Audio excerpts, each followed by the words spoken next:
Hello beautiful soul! Welcome back to my channel. This is my channel from Japan, Kabayan Taurus. This reading is for you. May 24 to 30, 2026. Maraming salamat mula sa mga subscriber, new subscriber, cross-watcher, at sa mga bagong pasok dyan. Welcome na welcome kayo sa bahay ni Ate Aimee. Sa mga nag-like, nag-comments, sa mga nag-hype ng aking video, sa inyong lahat, God bless you all. Sa mga nagpa-personal reading, marami din pong salamat. At sa mga gusto ng personal reading at energy nyo lang gusto nyo makuha natin, all the details is in description below o kaya naman is mag-connect at direct na kayo sa Facebook. Yan. Same lang din naman dito ng picture tsaka pangalan ko. Kuha tayo ng angel number mo, ha? General reading tayo, Taurus, ha? General reading, energy reading tayo. Vice versa, palagi nyo tatandaan. Uy. Taurus. Meron, dalaway 28 mo, oh. 9, 21, 28, 13, Pisces, Libra, Aries, and Leo. Connected ka sa kanila or magkakaroon ka ng connection sa kanila. Okay, Taurus. May mga bagay na nagkakaroon ng delay, kumbaga, no, na doon sa point na yun, o may mga delay situation sa iba, sa inyo. Kumbaga, may blockage, ano, may mga obstacle na pagdadaanan o pinagdadaanan, no, o pagdadaanan ng iba sa inyo. Yun ang nakikita ko sa inyo dito. Hando yung point then na may mga bagay kayo na gusto mong panindigan or desire or gusto mong aksyonan. No, pwedeng ito is yung mga unfinished business mo o gusto mo nang matapos yun, gusto mo na masimulan sa iba. Yan, mga unfinished business o mga bagay na hindi pa na aaksyonan o mga gusto na aksyonan. Pero may blockage kasi doon sa sitwasyon na, no, kakaroon siya ng challenge, kumbaga, na doon sa point na yun. Or pwede rin naman kasi kaya hindi mo siya napupurso kasi nagkaroon ka ng limitasyon. Diba? Halimbawa, sa pera, limit lang din at kumbaga, sakto lang yung meron ka, diba? O kung anumang obstacle o challenge na pinagdaanan mo kaya nagkakaroon ng delay, no? Or sa iba dito may mga delay situation na pwede maganap o mangyari o kaya may mga pagpapaliban, mga ganong sitwasyon, no? Kung sa aspeto ng buhay mo yan. Andito rin yung point na magkakaroon ka ng questioning, quarrel or quarrel sa isang tao na mas bata sa'yo, no? Or lalaki. Or sa iba sa inyo is mas bata sa'yo or sa iba is mga hindi siguro same age or hindi nagkakalayo, pwedeng nandun sa point na yon. Sa iba sa inyo, ha. May mga kasiyahan ako nakikita. Dito rin yung point na may mga papuri, pasasalamat, or nandun yung point na may mga joy and happiness ako na nakikita sa iyo. Pwede rin na may makakausap ka, o may mga maiisip ka, o may mga gagawin ka na makapagbibigay sa iyo ng joy and happiness, o kaya naman is you were receiving a gift, tulong o pagmamahal, or ikaw ang magbibigay nito, or may taong hihingi ng ganon sa iyo, no, sa iba sa inyo. Handito rin yung point na may enemies ka, Taurus. May, well, natural kasi yan sa buhay ng tao na yung nakakabit na yan sa buhay natin, yung magkakaroon ka ng mga enemies. May mga, mahilig ba kayo mag hiking o nag-hiking ka o nagta-trail, pero may hando sa point na yon. May tao na matigas ang ulo. Pwedeng yung tao na same age mo o hindi nagkakalayo ng age, or yung tao na mas bata sa iyo. Pwedeng siya yun, or pwedeng ikaw rin naman kasi ito, 'di ba? Sa iba sa inyo. There's a new member of the family. Pwedeng may aampunin ka, sabay ampunin no. When it comes sa mga new member of the family, hindi lang naman kasi yan related sa sa mga tao, yan related din yan sa mga mga pet, 'di ba, related.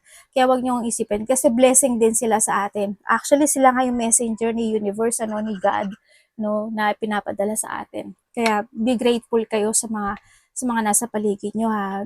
Huwag kayo magiging selfish talaga kasi pagdadamutan din kayo ng universe, okay? Yan. And then also, ang nakita ko dito is iba may buntis, mabubuntis, or manganganak. Yan. Ikaw or someone who's connected sa'yo o kaya yung mga, if you have a pet, no, na doon sa point na yun. Ako nakikita. Meron din ako nakikita na pambobola. Actually, yung pambobola na to is hindi siya totoo. No, hindi ko alam, baka ikaw mambobola ka, may masabi ka lang, pwedeng ganun, o kaya naman is may tao na bubulahin ka, 'di ba? Vice versa. Yung may nakita kong pambobola kasi. Well, kung ano man 'yon at kung saan man 'yon. Merong yung situation mo, no? Hindi ko alam kung may tao na nagiging mapaglaro pagdating sa'yo or may sitwasyon na nagiging minsan okay, minsan hindi, minsan okay, minsan hindi. Pwedeng nandun sa point na yun.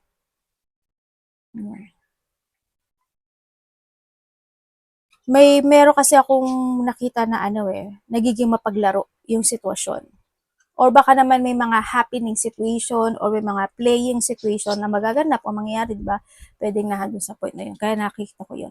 Okay, meron tayo repeating numbers. Maaring connected sa yung number na ito or nakita ka ng mga repeating numbers. Tatandaan nyo na ang yung angel mo, kung nakakita kayo ng ito, is try to connect sa iyo at may mensahe siya sa iyo. No? Kaya mag-focus kayo sa mga repeating numbers, sa mga sign, sa mga ibibigay sa iyo. Hindi naman kasi sa number yan eh. Pwede rin yan sa mga song, sa mga tao ipapadala sa iyo, yung mga ganyan. 440101 ay 0110-101-0404 and the completion is up to you pa to ha. Diba? Ibig sabihin, you have a belief system. You need to protect yourself then. Ito na nga yung sabi ko, parang may blockage sa'yo, obstacle, You need to start over and syempre, always try to balance. Yan, nandun yung point of may mga bagay na hindi ka daw mapapakali. Hindi ko alam kung busy ka or hindi ka lang mapapakali, mga ganyan. Baka busy lang din yung iba o kaya may mga bagay na maiisip ka. Handito rin yung point na may mga warning, no? Ako na nakikita sa'yo, kaya mag-pay attention ka sa mga tao na nakakausap mo, sa surrounding mo, sa iyong physical health. Tatandaan mo rin yung Toro sa physical health mo. Palagi ko naman sinasabi sa iyo, di ba, na mag-ingat kayo sa physical health nyo. And basta may mga freak out situation, may mga bagay ka rin kasi dapat na i-avoid kasi may mga issue na pwedeng dumating or mga issue pa na hindi tapos sa iba sa inyo na handun sa point na yon. Kaya you need to be prepared.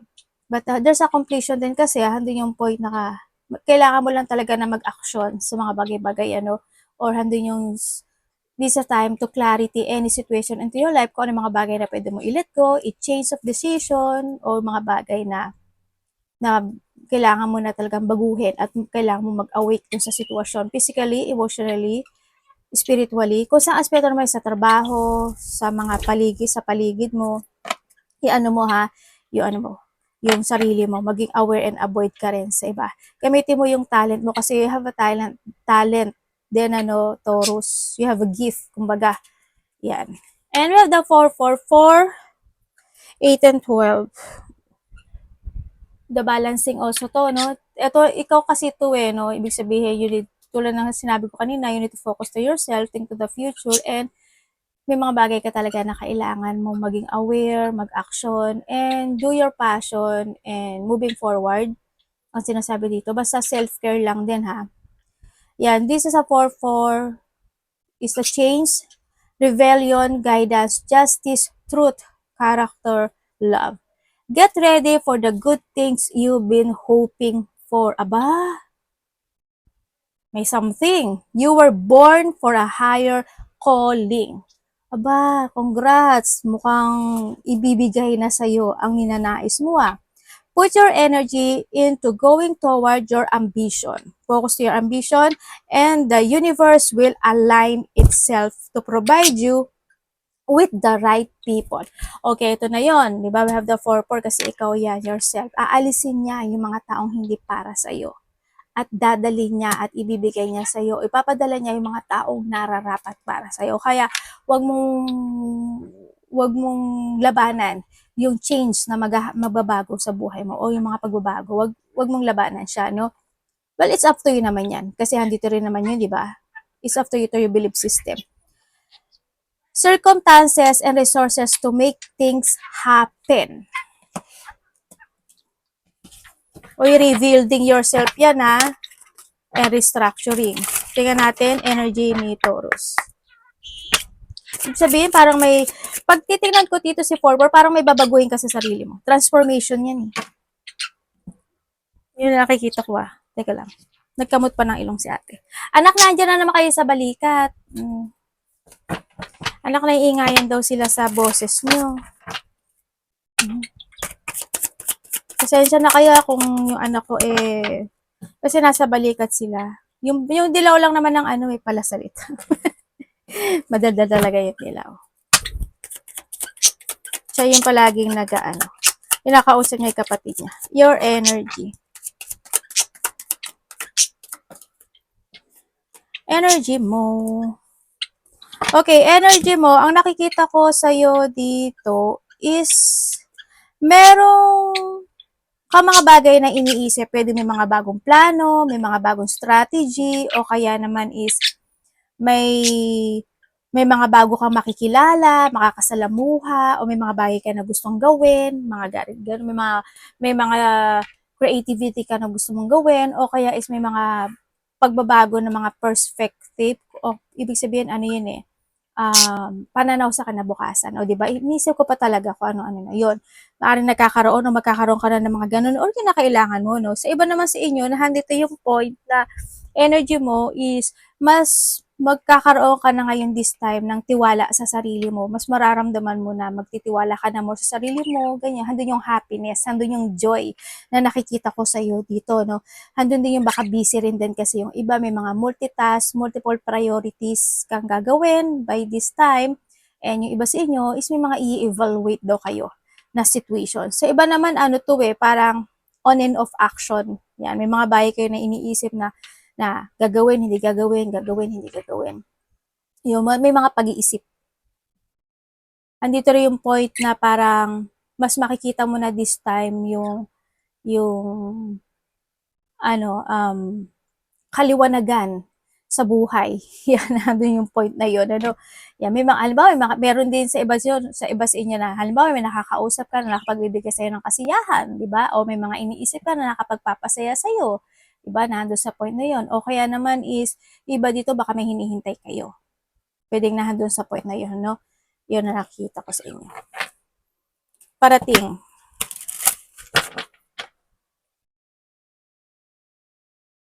Parating kay Taurus.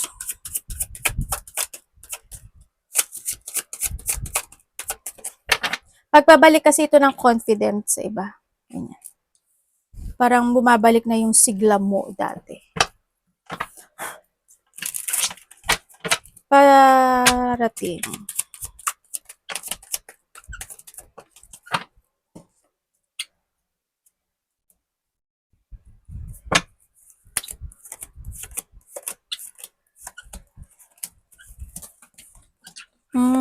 Okay.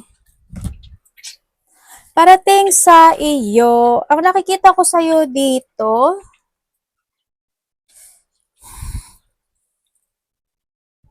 may tao na maaring itong tao na to hindi ko alam kung weeks ba siya or months or year na hindi kayo nagkaroon ng connection nitong taon to.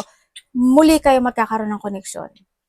Either ko-connect siya sa'yo or ikaw ang ko-connect or magte-text siya sa'yo. Basta magkakaroon ka ng connection muli ng tao na yon, no? Sa nakikita ko sa ito. Kasi someone want to commit. Yun na nakikita ko. Also, parating sa'yo is andun din yung point na pinag-uusapan ka or pag-uusapan ka. Yun. Anak ang kuletis. And then also, ang nakikita ko rin sa'yo is meron ako nakikita na tao na parang may bad intention pagdating sa'yo. Hindi ko alam sino, pero mag-ingat ka na lang, no? Mag-trust ka sa intuition mo. Yan, may tao na may bad intention sa'yo. Sana hindi lahat, but there's a bad news situation.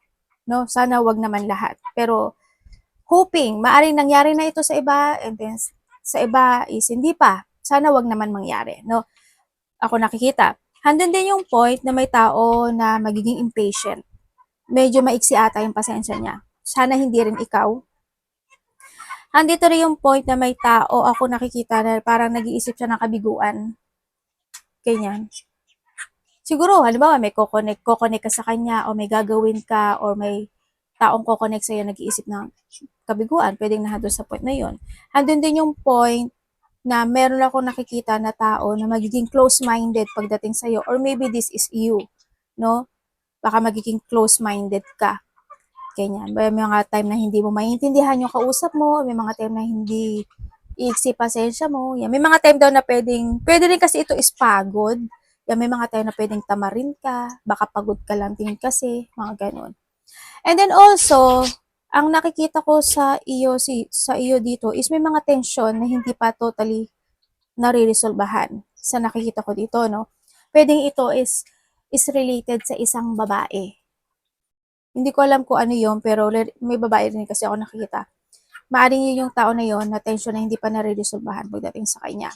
Hindi pa totally clear siguro kung ano man tension sa inyong dalawa. Someone's ignoring, either you ignore this person or may ini-ignore ka or may tao na nilak ka niya or bilak mo siya. No, vice versa. Ako nakikita dito. And then also, parating din sa iyo is kahit paano naman may good news ako nakikita sa iyo, no? May good news, fulfillment, happiness, and achievement ako na nakikita sa iyo. Dalawa itong nakikita ko na makakamit mo, no? Maaring itong ninanais mo na ito is noon pa to na maaring itong dalawang sitwasyon na to makakamit mo to. Yun na nakikita ko. Sabi sa inyo is tatahak daw kayo ng bagong journey in life. May offer din ako na nakikita sa iba sa inyo. Ibig sabihin, pag sinabing tatahak ng bagong journey, marami kasi ibig sabihin ng pagtahak ng bagong journey. Halimbawa, sa trabaho mo is magkakaroon ka ng level up, magiging leader ka, o kaya may mga bagong trabaho, may mga bagong project, may mga bagong idea, may mga bagong creation, or sa iba sa inyo is may mga bago ka talaga makikilala, yung mga ganong sitwasyon. Yun na nakikita ko sa iba sa inyo. May mga bagong opportunity, no? Yun na nakita ko. Tingnan natin, dapat mong iwasan to. Ang ganda ng card mo. Kahit na nakakaroon ka ng blockage, stories, ang ganda ng card mo. Promise.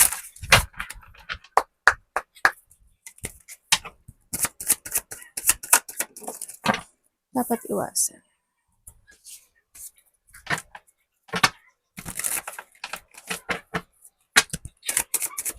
Dapat iwasan.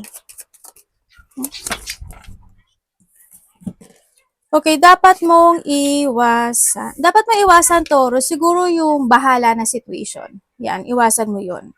No? You need to plan. Kumbaga, huwag kang mag-a-action o huwag kang gagalaw o huwag kang mag-move, magdidesisyon nang hindi ka nakaplano. Kasi pwede mag-mess yun, di ba? Basta make a plan, huwag yung bahala na situation, iwasan mo rin yung ma-stagnant ka, no? Iwasan mo rin na magmadali ka or mag-rush ka sa mga bagay-bagay kasi you need to trust to your intuition tulad ng sabi ko kanina, di ba? To make a decisions right and be patient to make a choices. Nandun yung point na yun. Mag-ingat ka palagi para hindi ka magkaroon ng mga maling desisyon sa buhay.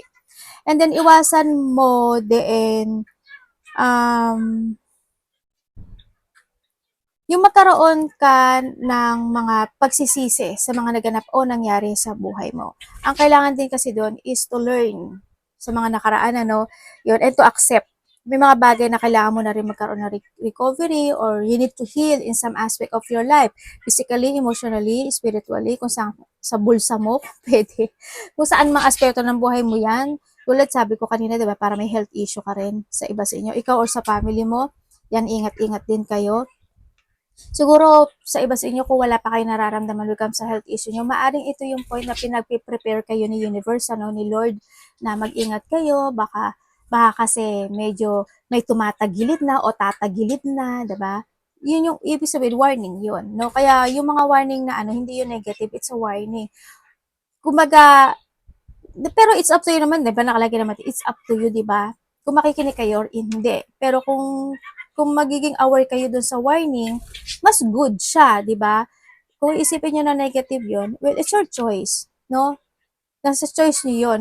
Kaya nga nagbibigay si universe ng warning ng mga red flag o ng mga repeating numbers kasi gusto niyang maiwasan mo yung mga dapat na iwasan. Pero kung hindi ka makikinig doon, it's up to you yun talaga. Dito, sinabi naman din sa card, di ba? Ganito lang kasi yung mga nag-iisip ng negative sa inyo. Halimbawa, pumunta ka sa isang dagat o sa isang ilog. merong stranger o may tao na nagbabakasyon din doon. Sinabi niya, ay wag kang lumusong kasi may nakita kami dyan na ahas, may nakita kami dyan na buhaya. Pero syempre, dahil nagbabakasyon ka at you want to enjoy yourself, lumusong ka. O, tapos lumabas yung buhaya, di ba? O, hindi ka nakinig. Well, it's your choice, di ba? Choice mo pa rin yun. Iniisip mo kasi, ay, ang nega naman ni kuya, ang nega naman ni ate, di ba? Well, choice mo yun, no? Nasa sa'yo yun. Basta, nasa inyo yun. Kasi marami ako nadidinig na, hindi lang naman sa Taurus actually, ano, marami sa lahat ng ano, choice nyo yun. Basta yun ang sinasabi ko sa inyo, and huwag ka masyado ma-overwhelm. Then, ano, mag-ingat ka rin sa mga overwhelming situation kasi, alam mo na ma-overwhelm ka, sometimes hindi mo na maiisip kung tama pa ba o mali eh. Diba, nandun yung point na yun. Kaya mag-ingat pa rin kayo. Tingnan natin. Tsaka yung mga bullying, pakikipagtalo, mga conflict, iwas kayo dyan. Mga taong sinungaling, dishonest, manipulative, yan. Yung mga may nagmamatyaga, Taurus. Kung ikaw ito, iwasan mo yan. Anak, abonay dyan, anak. Ay, sorry ha. Yung anak ko kasi nandun siya sa electric. Baka maputol yung paa. Teka lang. Abonay! Sorry ah. Diba? Ang layo kasi ng electric pa. Love. Baka mamaya, makita ko, wala na mga daliri yung mga anak ko. Diba? Mapapa-hospital pa kami na hindi oras niya. Sorry, Taurus. Sir love. Kapatid, anak, magulang, karelasyon, kaibigan, pamilya. Ano itong lumabas? Ay, nag-away kayo? Tawa ako dun ah. May kaaway ka?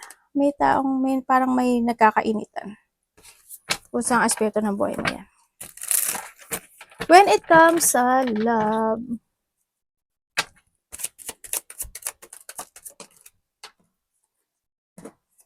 okay, when it comes sa love, kung single ka, okay, kung single ka, ang nakikita sa yes, may makikilala ka. Isa, dalawa? Diba dito, magkakaroon lang kayo ng resetting nito. Kung nagkahiwalay kayo nito, magkakabalikan kayo. Or nando yung pag-uusap. Init kasi, kaya nilalagyan ko electric fan eh. Yon. Pero mag-ingat ka pa rin, ano? Kasi may problema ako nakikita. Ay, iba dito, ibang lahi.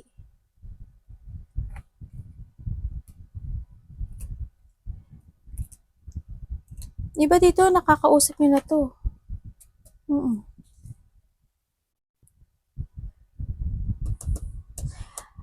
Ang nakikita ko dito kasi may something eh, no? Basta mag-ingat na lang kayo. Tulad lang sabi ko kanina, di ba? Huwag kayo masyado magmamadali sa lahat ng aspeto ng buhay mo.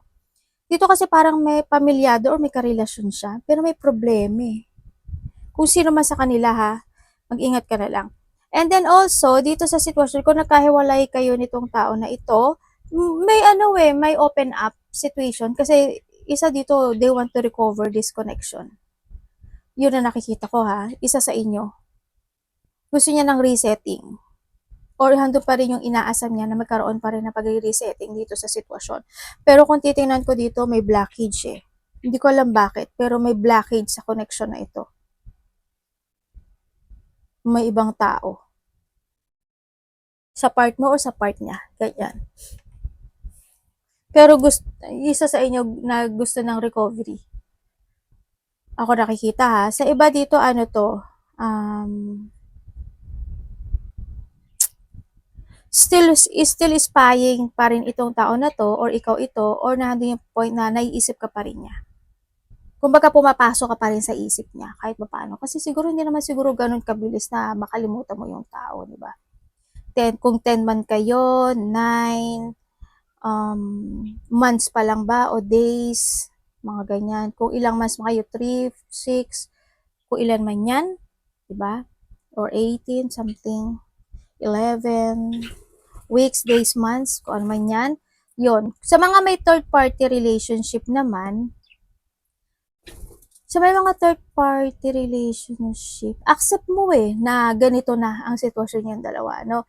Nagkaroon ng acceptance yung isa sa nakikita ko dito. Actually, matagal na rin naman siguro na na gano'n na talaga siya, ganyan. Well, handun pa rin naman yung family or pwede may mga anak din kasi kayo o kung wala kayong anak, na handun yung point na mahalaga pa rin naman sa'yo yung connection na ito kahit na you feeling burden sa nakita ko. Pero ang nakita ko to may kausap ka.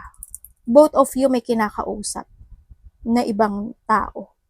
Baka both of you meron na rin kayo isa't isa, 'di ba? Kung may mga third party, may mga pinagpupukusan na rin kayo.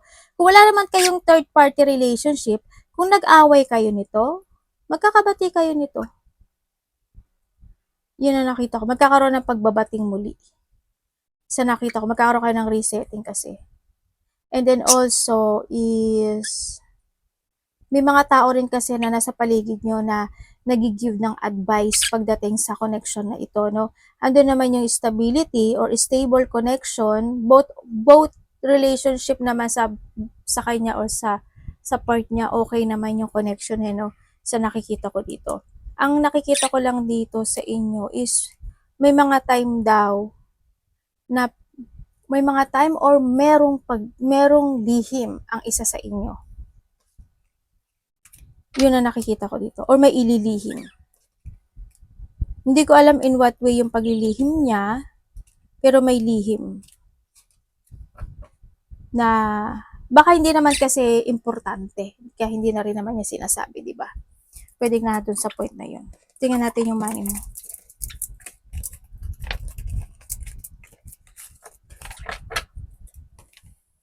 Kung bago kayo nito, handun yung point na parang hindi nyo pino-force yung sarili nyo sa isa't isa na forever kayo, kung kayo, kung hindi. Parang nahandun sa point yung isa sa inyo. Alam mo yun?